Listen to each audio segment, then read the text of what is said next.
February 7, 7th is not just another date on the calendar. From this moment until February 15th, something shifts in the spirit that most people never notice. But it affects everyone. I want you to listen carefully because what I'm about to share is not theory, not motivation, and not religious noise. This is lived truth. This is something I learned the hard way, through darkness, through exposure, and through deliverance. And it all comes down to one word that when spoken with understanding cancels witchcraft curses that have followed people. For years I used to believe curses were complicated. I was taught they required rituals, objects, bloodlines, timing, and access points. And yes, those things exist. But what shocked me most was discovering how fragile witchcraft really is. When it comes into contact with divine authority, the enemy survives on fear, silence, and agreement. Remove agreement and the system collapses. Between February 7th and February 15th, many people experience unexplained pressure, sleep disturbances, sudden memories, emotional heaviness, old patterns trying to reassert themselves. That's not random. This is a spiritual threshold period. Old covenants look for renewal, old assignments look for permission to continue, and most people unknowingly give it by their words. Words are not just sounds. Words are legal documents in the spiritual realm. Every curse operates through language, spoken, written, or silently agreed with. Witchcraft doesn't need your belief. It needs your consent. And consent often comes through what you say about yourself. I remember the first time I saw a curse break instantly, not gradually, not emotionally, instantly. It wasn't during a long prayer. It wasn't during a dramatic deliverance session. It happened when a woman, shaking and exhausted, whispered one word with tears in her eyes, not as a ritual, but as a surrender, and everything holding her life hostage lost its grip. That word was not shouted. It wasn't dramatic, but it carried authority because it aligned her with heaven instead of trauma. From February 7th onward, the spiritual atmosphere exposes agreements. This is why patterns resurface. This is why people suddenly feel like giving up, isolating, or returning to old habits. The enemy doesn't need to attack what already belongs to him. He only fights for what he's losing. Many curses stay active not because they are powerful, but because they are uncontested. Let me say that again. Many curses stay active not because they are strong, but because no one ever challenged them. Witchcraft feeds on repetition, generational repetition, emotional repetition, verbal repetition. This always happens to me. No one in my family ever succeeds. I'll probably fail again. Those sentences are not harmless. They are renewals. They are signatures. Between February 7th and February 15th, words, way more than people realize. This is a spiritual audit period. What you say either cancels or confirms what has been following you. I used to participate in rituals where the goal was not to overpower a person, but to wait for them to speak against themselves. Once they did, access was granted. No force required. That's why the enemy studies trauma. Trauma teaches people to curse themselves fluently. But here's what changed everything. There is one word that breaks agreement entirely. One word that removes legal rights instantly. One word that witchcraft cannot argue with, reinterpret, or delay. It is not a magic word. It is a position. This word shifts ownership. It transfers authority. It shuts doors that were opened emotionally, verbally, or generationally. And the reason it works is because it is recognized in both realms, light and darkness. When this word is spoken, sincerely, every altar built on your pain loses jurisdiction. Every curse spoken over your name loses authorization. Every spirit assigned to monitor you is forced to disengage. This is why people who discover this word would often experience resistance before breakthrough. Nightmares intensify, distractions increase, voices get louder because the enemy knows time is short. FBR 7th marks the beginning of confrontation. For 15th marks closure if you choose it. But here's the danger. Many people hear truth and still don't apply it because applying it requires responsibility. It means you can no longer blame your past while protecting your patterns. This word does not work if you want freedom without ownership. I've seen people pray all night and stay bound because they never withdrew agreement. And I've seen people say one word once and never struggle the same way again. Witchcraft cannot survive where authority is reclaimed. The reason this word cancels curses is because it declares alignment. Curses operate through alignment. Alignment with fear, shame, bitterness, and identity distortion. This word severs that alignment. It says, I am no longer available. And the spirit world takes that seriously. Between FBRY 7th and FBR 15th, many people are being given one last chance to speak correctly before cycles attempt to repeat. This is not about perfection. It's about position. If you don't choose your words, your wounds will choose for you. In the next part, I will reveal this word clearly, not as a slogan, but as a key. I will explain how to speak it, when to speak it, and why timing matters. Because saying the right word at the wrong position produces frustration. But saying it from authority produces silence in the spirit realm.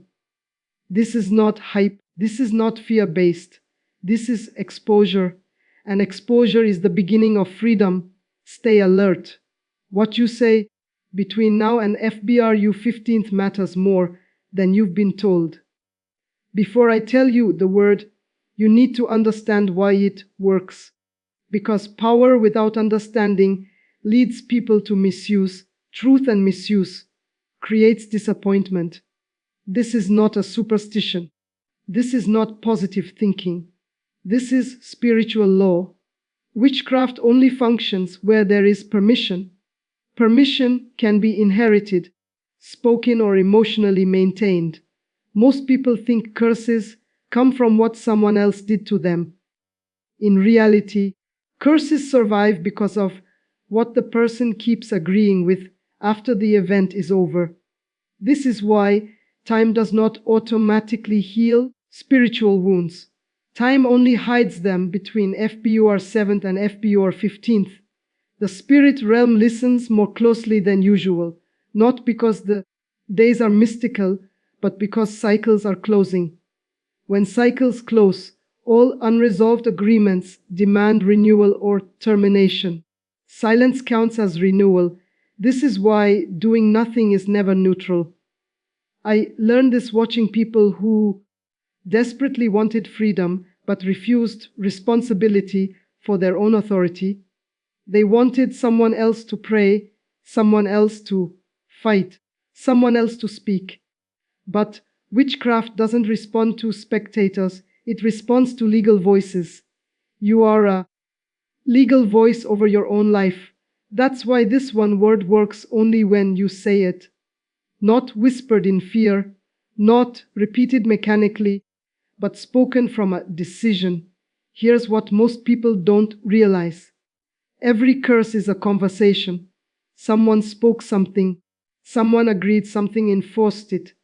To break it, the conversation must be interrupted by a high-care authority. That authority is not volume, it's position. The word I'm talking about is no. Not an emotional no, not an angry no, but a legal no. A no that withdraws permission. When spoken correctly, no is not resistance, it is revocation. Darkness does not need to be defeated when it no longer has access. I've seen people fast, cry, beg, and plead, but never say no. Begging keeps you beneath what's attacking you. Pleading assumes weakness, but no assumes authority. This is why the enemy tries to keep people exhausted, distracted, and emotionally flooded. Because tired, people don't revoke agreements, they tolerate them. When you say no from authority, you are not asking for freedom. You are declaring jurisdiction, and witchcraft understands jurisdiction. But here's where people go wrong. They say no to the symptom instead of the agreement. They say no to fear, no to poverty, no to sickness, but never no to the identity that accepted those things as normal. This is why the word must be spoken with clarity between FBR 7th and FBR 15th. Saying no requires you to be specific.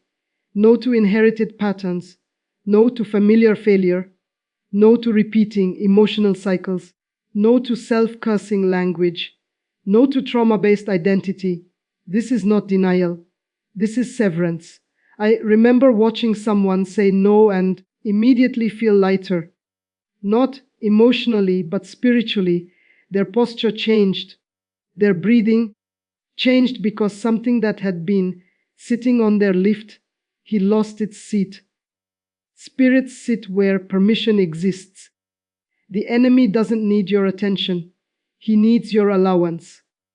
And allowance often sounds like this is just how my life is. That sentence alone has renewed more curses than rituals ever did. When you say no, you are not fighting the past. You are canceling its future. That's why timing matters. FER 7th begins the window where unresolved permissions attempt to carry forward. F Eber is the seal. What is not cancelled is assumed to be accepted. This is why people who don't consciously choose often repeat. But saying no is not a on-time emotional outburst. It's a positional statement. It must be followed by consistency in speech. You cannot say no in prayer and say this always happens to me in conversation. That's contradiction. And contradiction reopens doors. Witchcraft thrives on mixed signals. Clarity shuts it down. When you say no, you are telling the spiritual realm, this line ends here. You're announcing the termination of access. But here's the most important part. No must be said before manifestation, not after damage.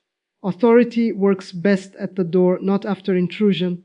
This is why awareness is everything. Between now and FURI 15th, pay attention to what tries to re-enter emotionally. Old thoughts, old temptations, old narratives. That's not coincidence, that's negotiation. And every negotiation ends when you say no. Not loudly, not dramatically, but decisively. No explain your ends. No arguments, no emotional debate. Just no, because explanations invite discussion, and discussion gives ground. Witchcraft hates finality, and no is final. In the next part, I will show you how to anchor this word so it doesn't fade under pressure, how to say it in a way that seals doors permanently, and how to recognize when the enemy tries to repackage the same curse in a different form, because freedom is not just breaking curses. It's recognizing them when they try to return, wearing a new face.